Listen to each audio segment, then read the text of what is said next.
Hello बच्चों, welcome back to my channel mission IIT JEE। Circle के advance level के जो हम PYQs कर रहे थे उसी सीक्वेंस के अंदर हम कुछ और नए क्वेश्चंस को देखते हैं। ये क्वेश्चन है हमारा JEE एडवांस 2012 का, जिसमें बोल रखा है a tangent PT is drawn to the circle x square plus Y square equal to 4 at the point P √3, 1 a straight line capital L perpendicular to PT is a tangent to the circle इतना। Then इसमें first part दे रखा है, ये paragraph type का question था, तो इसके अंदर फर्स्ट पार्ट है a possible equation of L is given by, ये 4 ऑप्शन दे रखे हैं और इनके अंदर से हमें करेक्ट ऑप्शन को सेलेक्ट करना है। जैसा कि क्वेश्चन में हमें इंफॉर्मेशन दे रखी है उसके बेसिस पर हम सबसे पहले एक बेसिक रफ फिगर को ड्रॉ कर लेते हैं। हमने क्या करा, सबसे पहले एक्स वाई एक्सिस को ड्रॉ कर लिया और यहां पर देखा जो हमें सर्कल दे रखा है X square plus Y square equal to 4, इसको हमने इस तरीके से ड्रॉ कर लिया कि एक रफ टाइप की हमें इमेजिनेशन हो पा रही है कि इसका जो सेंटर पॉइंट है दैट इज ऑन 0 0 और ये जो पॉइंट आ जाएगा हमारे पास हो जाएगा 2, 0। लिखने के लिए आप चाहे ये पॉइंट भी लिख सकते हो, ये हो जाएगा हमारे पास 0, 2। ये दोनों कोऑर्डिनेट हमने लिख दिए, ओरिजिन पॉइंट हमने इसका सेंटर की तरह शो कर दिया है according to the given equation of circle. अब इसके आगे बढ़ते हैं। ये क्या बोल रहे हैं कि हमने एक पॉइंट P को एज्यूम किया है किस तरीके से कि उस P के जो कोऑर्डिनेट हैं √3, 1 है। हम ध्यान से देखेंगे कि ये जो पॉइंट P है, अगर किसी बच्चे को ये समझ में ना आ रहा हो कि ये पॉइंट P कहाँ एज्यूम करना है, सर्कल पर करना है, सर्कल के बाहर करना है या कहीं और करना है, तो सिंपल सा तरीका है कि आप location of a point with respect to circle के अकॉर्डिंगली इसको चेक कर लें। और आप जब इसको चेक करेंगे तो आप पाएंगे कि ये जो पॉइंट P है वो इस सर्कल के ऊपर ही अवेलेबल है, और क्योंकि ये फर्स्ट क्वाड्रेंट का पॉइंट है तो ऑब्वियसली ये यहाँ कहीं पर आ रहा होगा। तो लेट से हमने यहाँ कहीं पर इस पॉइंट P को इस तरीके से डिनोट कर दिया √3, 1 करके।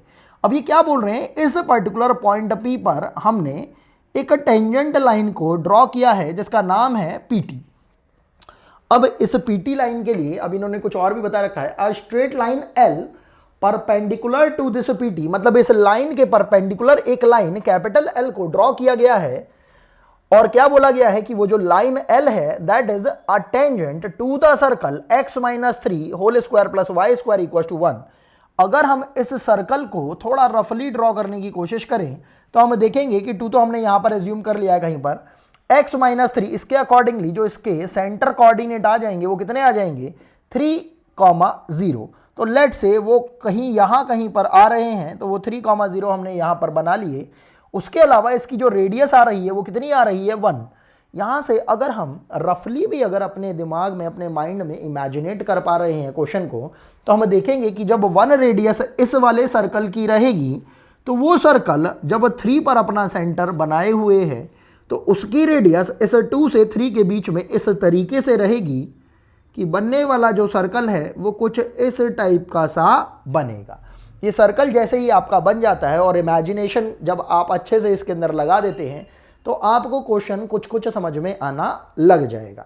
अब हमें ड्रॉ करना है उस लाइन L को जो कि इस PT लाइन के परपेंडिकुलर है और इस सर्कल के क्या है टेंजेंट है।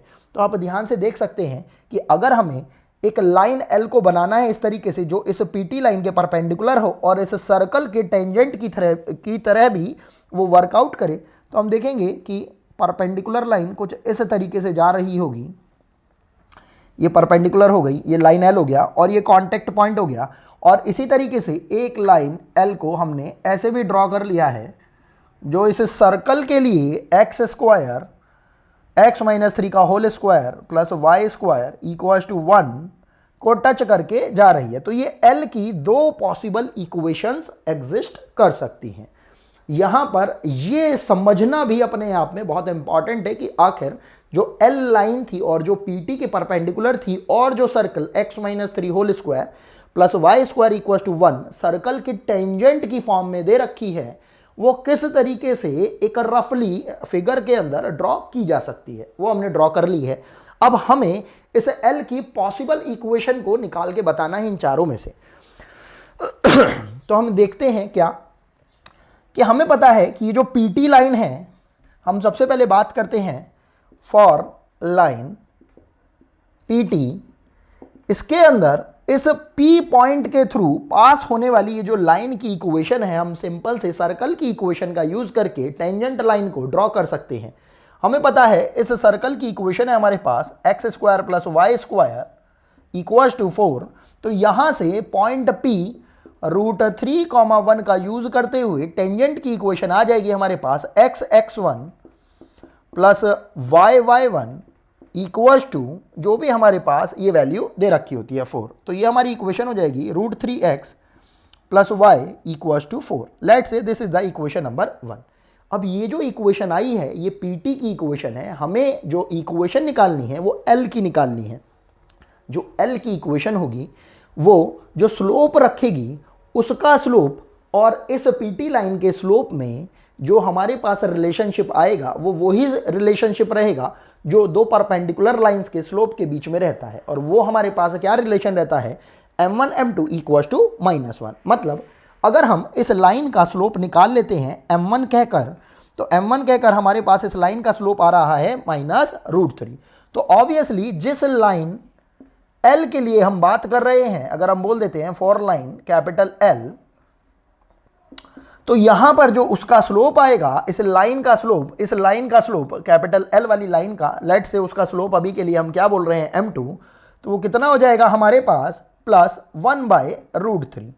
और अभी के लिए अगर हमें उसकी पॉसिबल इक्वेशन के बारे में सोचना होगा L के लिए, तो वो हम ऐसा भी बोल सकते हैं x -√3y equals to lambda type.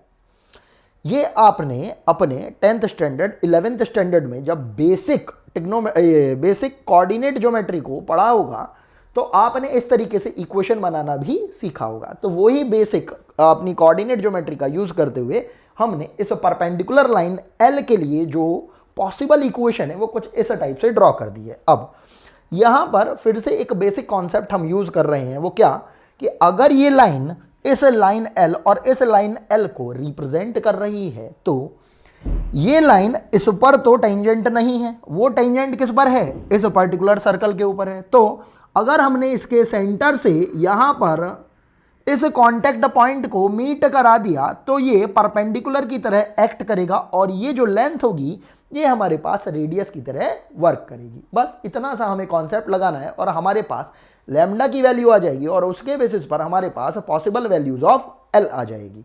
तो हम देखते हैं, हमने इस पॉइंट 3,0 से परपेंडिकुलर ड्रॉप कर दिया इस लाइन L के ऊपर। तो हमारे पास 3,0 से परपेंडिकुलर जब हम इस पर ड्रॉप करेंगे तो क्या आएगा, मॉडुलस ऑफ 3 -√3 टाइम्स y की जगह 0 आ जाएगा हमारे पास।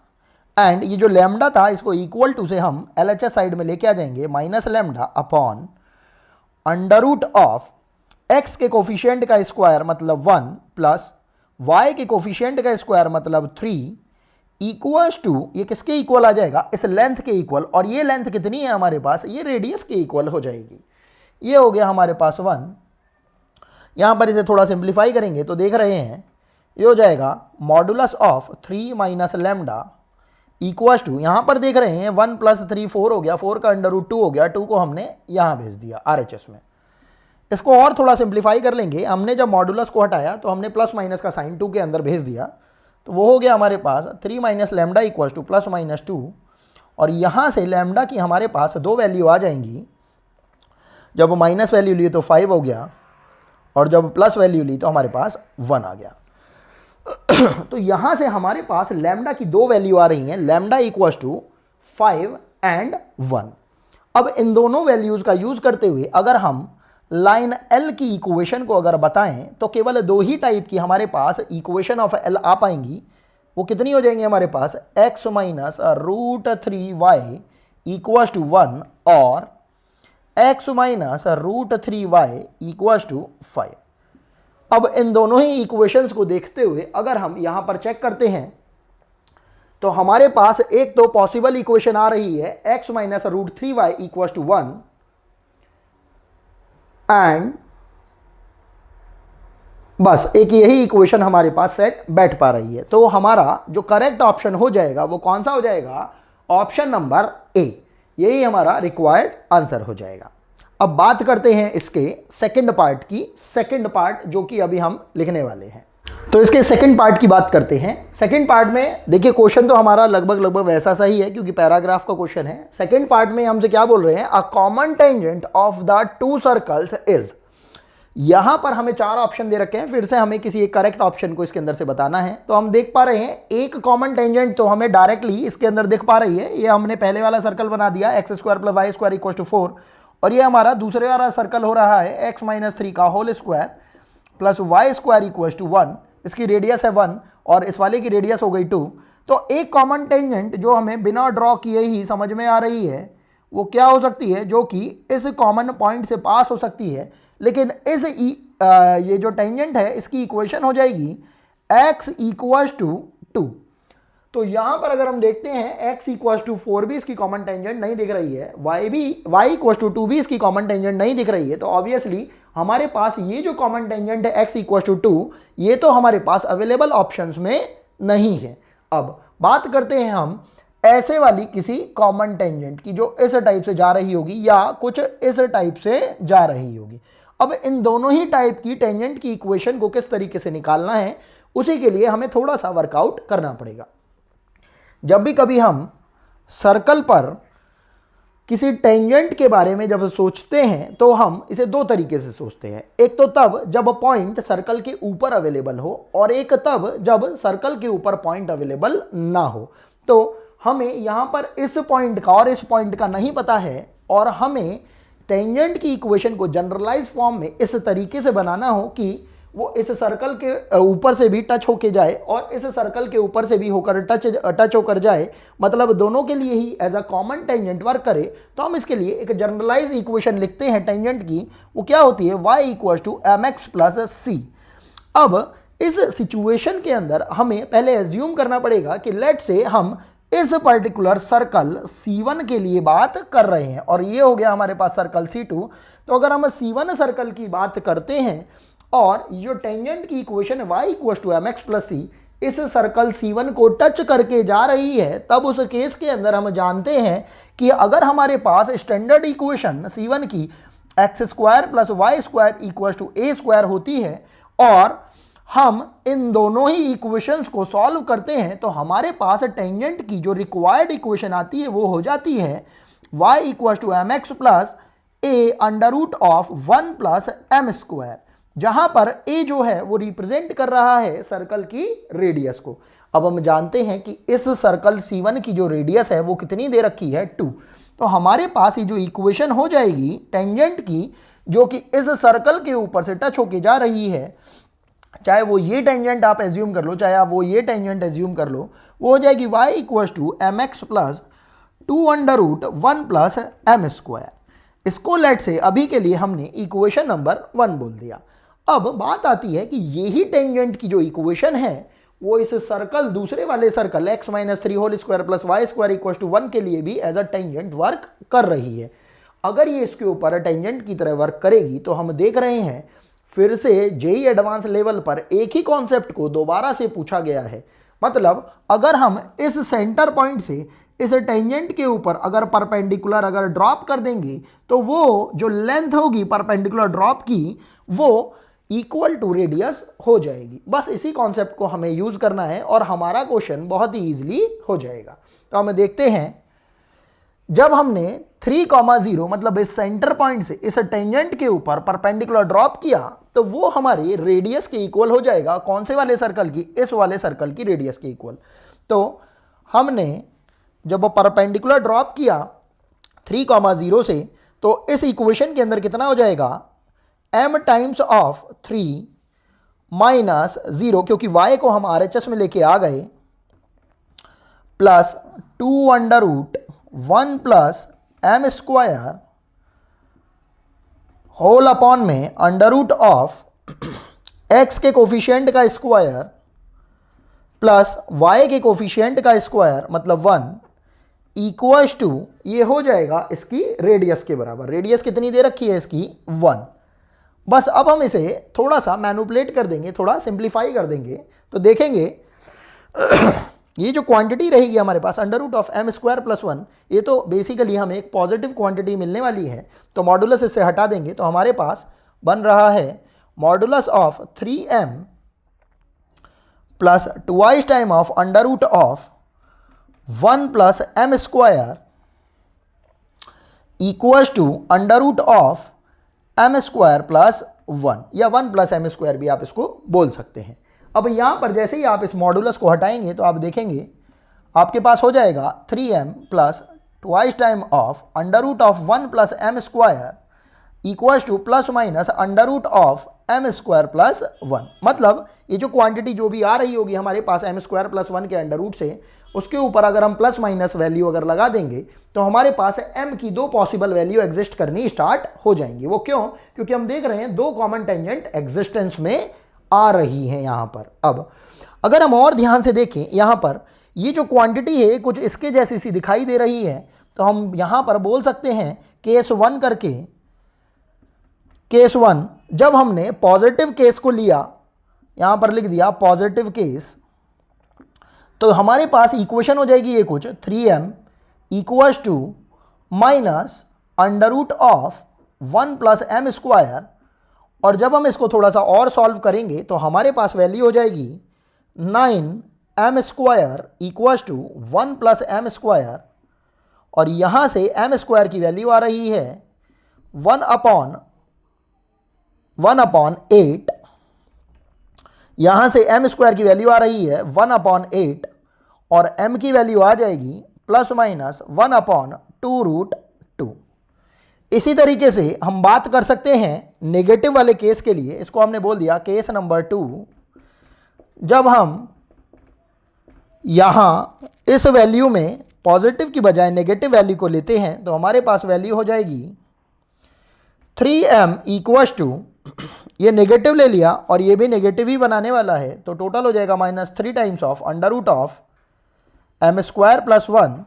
हम देख रहे हैं 3 से तो 3 कैंसिल आउट हो जाएगा, स्क्वायरिंग करेंगे तो देख रहे हैं M square equals to M square plus 1 आ जाएगा, जो कि हमें डिस्कार्डेड वैल्यू देगा। बेसिकली ऐसी वैल्यू एग्जिस्ट नहीं कर पाएगी क्योंकि ये रॉन्ग इक्वेशन क्रिएट कर रहा है। तो एक्चुअल में हमारे पास m की वैल्यू कौन सी आ रही होगी? Plus minus 1 upon 2 root 2। अब अगर हम इन वैल्यूज को यूज करते हैं और अपनी इक्वेशन को कैलकुलेट करते हैं तो हमारे पास आने वाली इक्वेशन हो जाएगी, यहां थोड़ा सा देखेंगे, हमारे पास इक्वेशन हो जाएगी y इक्वल्स टू, लेट से अभी के लिए इसके अंदर भी हमने m की जो वैल्यू को एज्यूम किया है वो प्लस वाला एज्यूम कर लिया है, तो यहाँ पर भी हमारे पास केस नंबर 1 बन रहा है। जब हमने m की वैल्यू ली है 1 अपॉन 2 रूट 2, तो बनने वाली इक्वेशन हमारे पास कॉमन टेंजेंट की क्या हो जाएगी? y equals to 1 upon 2 root 2 x plus 2 into under root of, हम देख रहे हैं एम स्क्वायर की वैल्यू 1 अपॉन 8 बन रही थी जब हमने इसको कैलकुलेट करके further m equals to plus minus 1 upon 2 root 2 निकाला था, तो एम स्क्वायर 1/8 हो जाएगा, 1/8 प्लस 1 9/8 हो जाएगा, 9 का अंडर रूट 3 बन के बाहर आएगा। तो हमने इसे थोड़ा फर्दर सॉल्व ही कर दिया है, तो 3 हो गया ये, और अपॉन में 2 रूट 2 आ जाएगा क्योंकि वो 8 बन रहा होगा, 2 से 2 को उड़ा दिया हमने, यहाँ पर कैंसिल आउट कर दिया है। या ऐसा भी करने की बजाय हम ऐसा बोल सकते हैं कि इस 6 को तो एज इट इज छोड़ दिया और अपॉन में 2 रूट 2 ले लिया, जिसको हमने एलसीएम लेकर y के पास भेज दिया। ये हो जाएगा हमारे पास x minus 2 root 2 y plus 6 equals to 0। तो एक तो कॉमन टेंजेंट की इक्वेशन कुछ इस टाइप की आ रही होगी, और एक हमारे पास केस नंबर 2 भी हो जाएगा जिसमें हम m की वैल्यू क्या ले रहे होंगे? -1 अपॉन 2 रूट 2। जब हमने इस वैल्यू को लिया तो हमारे पास बनने वाली इक्वेशन कुछ ऐसी सी हो जाएगी, y equals to -1 upon 2 root 2 times x plus, फिर से यहाँ पर ये कितना हो जाएगा? 6 अपॉन 2 रूट 2। इसको थोड़ा और फर्दर जब हम सॉल्व कर देंगे तो ये वैल्यू हो जाएगी हमारे पास x plus y times of 2 root 2 equals to 6। तो अब हमारे पास जो टेंजेंट है, कॉमन टेंजेंट है, उसकी दो इक्वेशन आ रही है, या तो x minus 2 root 2 y plus 6 equals to 0, या x plus y times of 2 root 2 equals to 6। इनको अगर हम क्रॉस चेक करते हैं तो ये तो हमारे ऑप्शंस में फिट ही नहीं बैठ रहे थे, ये भी हमारे लिए फिट नहीं है। हम देख रहे हैं x plus 2√2 y equal to 6, तो हमारे पास ये करेक्ट ऑप्शन आ रहा है, मतलब हमारा जो डी ऑप्शन है वही हमारा करेक्ट ऑप्शन है। आई होप आपको क्वेश्चन समझ में आ रहे होंगे। अगर आपको वीडियो पसंद आए तो आप वीडियो को लाइक करिए, सब्सक्राइब करिए और ज़्यादा से ज़्यादा शेयर करिए। Thanks for watching.